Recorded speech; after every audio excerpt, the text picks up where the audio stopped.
Moray Verabotai, Shalom Uvracha, Parashat Matot tombe toujours dans la période des 3 semaines, la période de souvenir de la destruction du temple. On va essayer, Bezrat Hashem, de faire un petit lien entre cette paracha, surtout son début, par rapport donc à cet événement triste que Am Israël subit encore et on attend avec impatience la Géoula Shlema. Par quoi commence Parashat Matot? Elle commence par les règles des vœux. Elle dit que l'homme il doit faire très attention. Quand l'homme il dit quelque chose, il doit l'accomplir. Surtout quand il s'agit d'un vœu, alors il ne faut pas, hasvi shalom, le profaner. Il y a des règles. Alors, dans quel cas, on peut pas, de quelle manière, donc, annuler un vœu. Mais quoi qu'il arrive, la Torah nous avertit. Elle nous dit, faites attention à votre parole. Ce que vous dites, parce que c'est saint, c'est Kadosh. Et Bémet Hachamim, il explique, ils disent, Kadosh Baruch Hu, il nous a donné une arme exceptionnelle qui est la bouche. Et on dit aussi, on a vu dans les parachiotes précédentes avec Balak, Bil'am, alors ils disent que Am Israël en koham el abapé. C'est quoi la force de Am Israël? C'est avec la bouche, c'est-à-dire la prière. Quand on prie Hachem, on s'adresse à lui, on lui demande, et Hachem il est prêt à nous écouter. Et donc, c'est pour ça que donc, la Torah ici, elle nous parle, c'est pas seulement au niveau de la parole qu'on parle, faire très attention, mais aussi au niveau des vœux. Alors, si on réfléchit bien, par rapport donc à la destruction du temple, on sait que le premier temple, il a été détruit parce que le peuple d'Israël, ils ont fait les fautes les plus graves. Les 3 fautes graves, c'est l'adultère, hasvi shalom, tuer, avodazara, l'idolâtrie.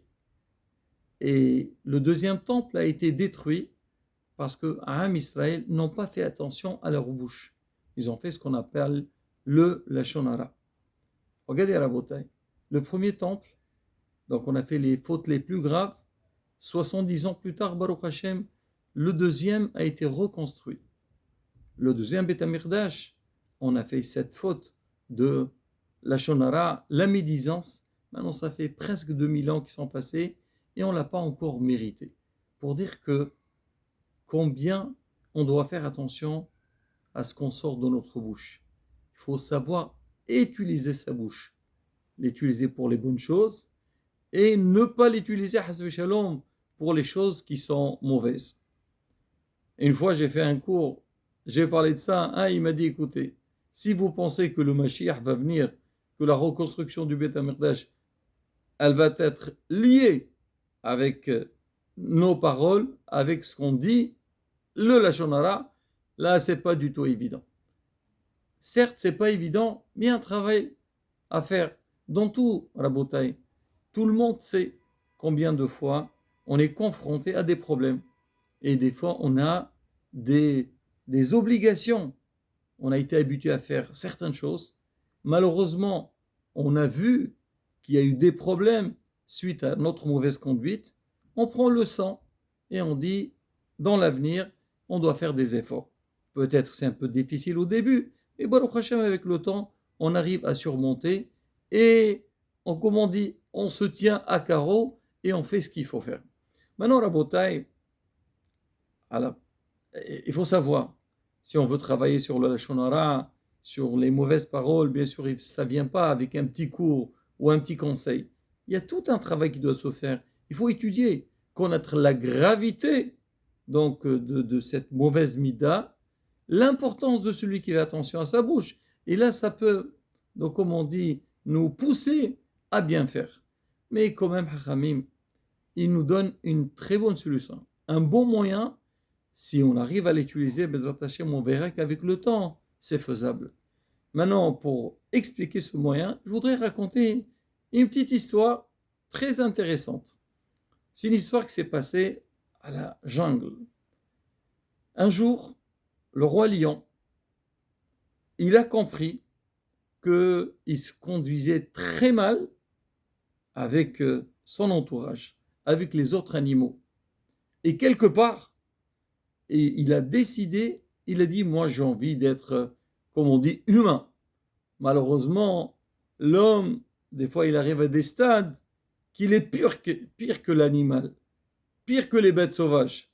Et alors, ça a réveillé un petit peu le lion. Il s'est dit, moi, je veux donner le bon exemple.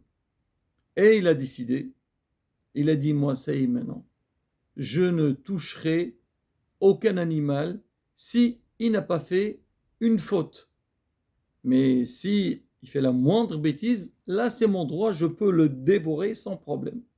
D'habitude, le lion, quand il a faim, la premier qui arrive, il attaque, il réfléchit pas. Maintenant, il dit non, non, je vais changer, je vais donner le bon exemple. Il faut qu'on parle de moi. Très bien. Le lion, il a pris cette décision et il a annoncé partout. Il leur a dit, mes chers amis, sachez qu'à partir de maintenant, vous n'avez rien à craindre. Tenez-vous bien et moi, je vous garantis que vous n'aurez aucun mal. C'était la fête.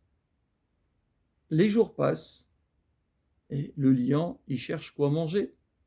D'habitude, c'est très rapide, mais là, il n'y a rien à manger. Il ne savait pas quoi faire. Si maintenant il va commencer à dévorer, ils vont dire, monsieur le roi, vous n'êtes pas honnête, vous ne tenez pas votre parole. Bon, et là, il se retient. Un jour, il voit une vache qui passe à côté de lui. D'habitude, la vache, elle n'ose même pas, si elle voit un lion quelque part, elle fait tout pour se cacher. Mais cette fois-ci, elle était tranquille, elle a dit, le lion, ça y est, il est honnête, il est devenu surhumain, et il va rien me faire. Ah, le lion, quand il a vu la vache, ça l'a provoqué, il a envie de manger. Il appelle la vache. Il lui dit, chère vache, viens, viens, j'ai une petite question à te demander. La vache, elle vient, elle dit, mais avec plaisir, monsieur le roi, demandez ce que vous voulez, on est à votre service. Il lui dit, tu peux me dire quelle haleine sort de ma bouche? On imagine, ça fait un bout de temps que le roi n'a rien mangé, leur haleine, ou que Dieu nous préserve, une très mauvaise haleine. La vache, elle a réfléchi, elle s'est dit, bon, il m'a posé une question, il faut répondre, il faut dire la vérité, j'ai rien à craindre. Il lui a dit, monsieur le roi, avec tous mes respects, c'est insupportable. Vous avez une odeur, une haleine très très grave, chez Mishmor, ça sent pas bon du tout. Le roi lui dit, quoi, tu n'as pas honte? Comme ça, tu traites le roi, paf, sur le champ. Donc, il tue la vache, il la mange, et comme on dit, il se calme. L'histoire, elle était publiée dans toute la jungle. Et ça commence à discuter. Est-ce que le roi avait raison, n'avait pas raison? Bon, l'histoire est passée, le roi il était tranquille. On va dire quelques jours passent, on va dire une ou deux semaines qui sont passées, et ben, le roi il a faim, il veut manger. Qu'est-ce qu'il va faire? Mais lui, il tient sa promesse. Il a dit, il touche pas, si on fait pas de mal, il fait du mal à personne. Et lui, dans sa tête, la vache s'est mal comportée, elle a mal parlé vers lui. Un jour, il y a le zèbre qui passe. Le roi, il aperçoit de loin, waouh, waouh, waouh, waouh, waouh, comment faire pour le dévorer? Alors le zèbre, il passe, mais dans sa tête, il sait très bien qu'est-ce que le roi peut lui poser comme question.